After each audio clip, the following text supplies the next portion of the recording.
Russian hacking accusations, a report on the Russian cyber attacks aimed at the American presidential election, a report ordered by President Obama, was delivered to him and to President-elect Trump today, and a smaller declassified version was made public.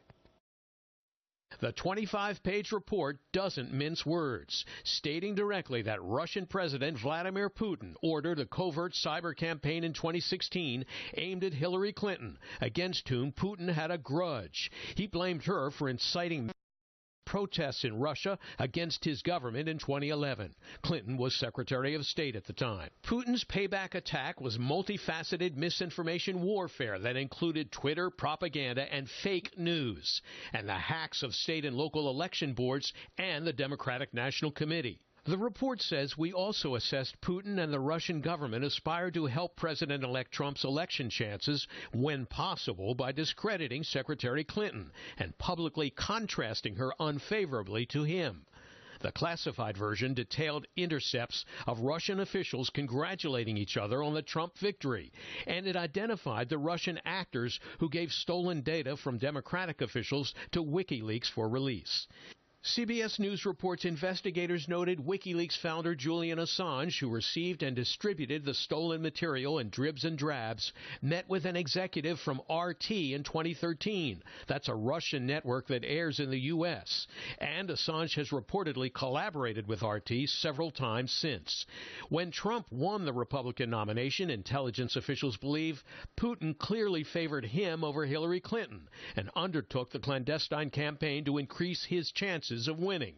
House Intelligence Committee member Adam Schiff from Burbank read the classified version of the report. The daily dumping of documents that were damaging to Secretary Clinton, the dumping of which was made possible by this Russian cyber operation, had an effect on the outcome of the election. Whether it was decisive or not. While all that was happening, President-elect Donald Trump met for 2 hours with the leaders of America's intelligence agencies in a briefing he said was constructive. After the meeting, Trump released a statement saying Russia, China, outside groups, and people are continuously trying to mount cyber attacks against the U.S. He did not say, however, if he agrees with the conclusion of the intelligence agencies that Russian President Putin directed the attack. But in recent days, Trump's surrogates have been framing the issue as sour grapes from Democrats. There are those out there who are trying to delegitimize his presidency, review the election results, and you know it. In his statement, Trump went even further. There was absolutely no effect on the outcome of the election, he wrote, including the fact that there was no tampering whatsoever with voting machines. Since the election, Trump has been questioning the validity of the intelligence findings.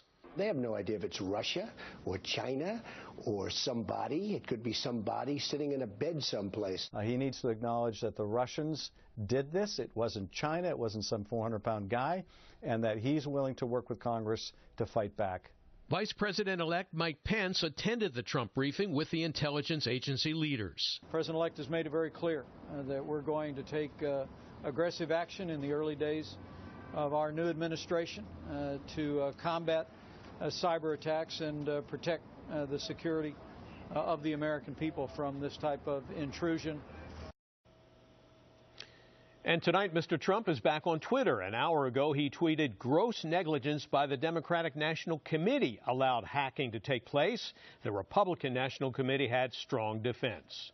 And in his statement after that briefing, President-elect Trump said he'll appoint a team to give him a plan within the first 90 days for fighting the cyber attacks. Susie, a lot of moving parts. Yeah, and a lot has transpired just in the past 2 days, Dave. I mean, we had the Senate committee hearing, right. Then we had a new report released, and then a president-elect briefing from intelligence officials. Yeah. What happens now? Well, clearly it's not over yet, okay? We can say that for sure. What happens next is the Senate Intelligence Committee, that's a different committee, will hold a hearing on the Russian cyber attacks. It's scheduled for next Tuesday, and many of the same intelligence officials who testified at yesterday's hearing will be back for the sequel.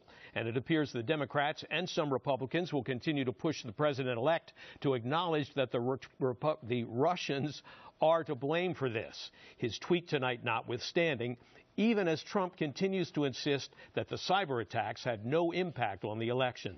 The Dems charge that's not the point. They say the Russians meddled in our election. Trump charges they're trying to discredit his victory. So, Susie, still a lot to go on this. Yeah, okay. Thank you, Dave. Well, after reports surfaced